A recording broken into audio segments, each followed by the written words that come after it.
அஸ்ஸலாமு அலைக்கும். Hi friends, எப்படி இருக்கீங்க? மக்ரூனி ரெசிபி பார்த்துடலாம். 4 டேபிள் ஸ்பூன் ஆயில் ஆட் பண்ணிக்கோங்க. 2 லவங்கம், 2 ஏலக்காய் ஆட் பண்ணிக்கோங்க. 3 வெங்காயம் ஆட் பண்ணியிருக்கேன். என்கிட்ட ஸ்ப்ரிங் ஆனியன் இருந்தது, ஆட் பண்ணியிருக்கேன். ஆப்ஷனல் தான் இது, இல்லைன்னா ஸ்கிப் பண்ணிவிடுங்க. லைட்டாக கலர் சேஞ்ச் ஆனது இஞ்சி பூண்டு விழுது நம்ம ஆட் பண்ணிக்கலாம். இஞ்சி பூண்டு விழுது 1 டேபிள் ஸ்பூன் ஆட் பண்ணிக்கோங்க. மக்ரூனி நான் வந்து 1/2 kg எடுக்கிறேன். அதுக்கு நீங்கள் 1 டேபிள் ஸ்பூன் ஃபுல்லாக ஆட் பண்ணிக்கோங்க.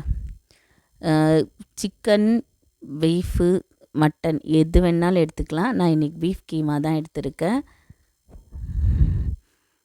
இஞ்சி பூண்டு ஆட் பண்ணது நல்லா வதங்கட்டும். உப்பு ஆட் பண்ணிக்கலாம். உப்பு ஆட் பண்ணால் சீக்கிரமாக வதங்கிடும். இப்போது நான் கீமா எடுத்துட்டு சஹருக்காகவும் குழம்பு வைக்கிறதுக்காக தனியாக எடுத்துகிட்டு இதில் கொஞ்சம் ஆட் பண்ணிக்கலாம். வெங்காயம் நல்லா வதங்கிடுச்சு. இதில் 2 டீஸ்பூன் மிளகாய்த்தூள் ஆட் பண்ணிக்கலாம். மிளகாய்த்தூள் ஆட் பண்ணதே மிக்ஸ் பண்ணிவிட்டு நீங்கள் தக்காளி ஆட் பண்ணிக்கோங்க. தக்காளி வந்து ஒரு 6 தக்காளி எடுத்துக்கோங்க. 1/2 kgக்கு நல்லா கொஞ்சம் பெரிய தக்காளி தான் நான் எடுத்திருக்கேன். தக்காளி எவ்வளோ போடுறோமோ, ஏன்னா மக்ரூனிக்கெல்லாம் சீக்கிரமாக புளிப்பு பிடிக்காது. தக்காளி நீங்கள் ஆட் பண்ணால் தான் நல்லா இருக்கும். மிளகாய்த்தூள் நான் கம்மியாக தான் ஆட் பண்ணியிருக்கேன், ஏன்னா மிளகுத்தூள் ஆட் பண்ண போகிறேன் லாஸ்ட்டில், அதனால தான். இப்போது கீமா ஆட் பண்ணிக்கலாம். உங்கள்கிட்ட உங்களுக்கு எவ்வளோ தேவையோ அது மாதிரி ஆட் பண்ணிக்கோங்க. டேஸ்ட் நல்லாயிருக்கும். நான் ஆல்ரெடி சிக்கன்லலாம் அப்லோட் பண்ணியிருக்கேன் கீமா. சிக்கன் வந்து போன் பீஸாகவே ஆட் பண்ணால் நல்லாயிருக்கும், சூப்பராக இருக்கும். நீங்கள் கண்டிப்பாக ட்ரை பண்ணி பாருங்கள்.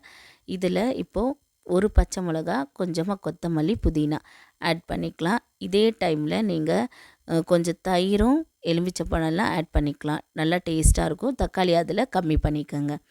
இப்போ தயிரும் நான் எலுமிச்சப்பழம் ஆட் பண்ணல, அதனால் தக்காளி கொஞ்சம் அதிகமாக ஆட் பண்ணியிருக்கேன்.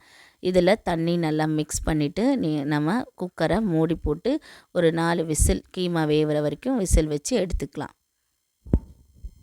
மக்ரூனி வடித்து எடுத்துகிட்டு வந்திருக்கேன். தண்ணி பாயில் ஆனது மக்ரூனி ஆட் பண்ணிவிட்டு உப்பு ஆட் பண்ணிவிட்டு நல்லா பாயில் பண்ணிக்கோங்க. இது நான் வீடியோவில் காமிக்கலை, ஏன்னா மக்ரூனி பாயில் பண்ணுறது தானே, அதனால் ரொம்ப லாங்காக போயிடும், ஷார்ட்ஸில் ஆட் பண்ண முடியாது. குருமா வந்து நான் வச்சுருந்தேன், தனி பாத்திரத்தில் எடுத்து வச்சுருந்தேன். அதை இப்போது நான் ஆட் பண்ணிவிட்டு மிளகுத்தூளும் ஆட் பண்ணிக்கலாம். உங்கள் காரத்துக்கு தகுந்த மாதிரி ஆட் பண்ணிக்கோங்க. உங்களுக்கு தேவைன்னா நீங்கள் இதில் கரம் மசாலா கூட ஆட் பண்ணிக்கலாம். நான் முழுசாக ஆட் பண்ணனால கரம் மசாலா ஆட் பண்ணலை. நல்லா மிக்ஸ் பண்ணிக்கோங்க.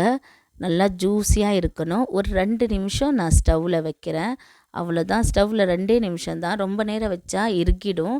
கொஞ்சம் லூஸாகவே இருந்தால் தான் ஹாட் பாக்ஸில் வச்சு நம்ம சர்வ் பண்ணும்போது நல்லாயிருக்கும். லைக் பண்ணுங்கள், பிடிச்சிருந்தா கண்டிப்பாக ட்ரை பண்ணி பாருங்கள், சூப்பராக இருக்கும்.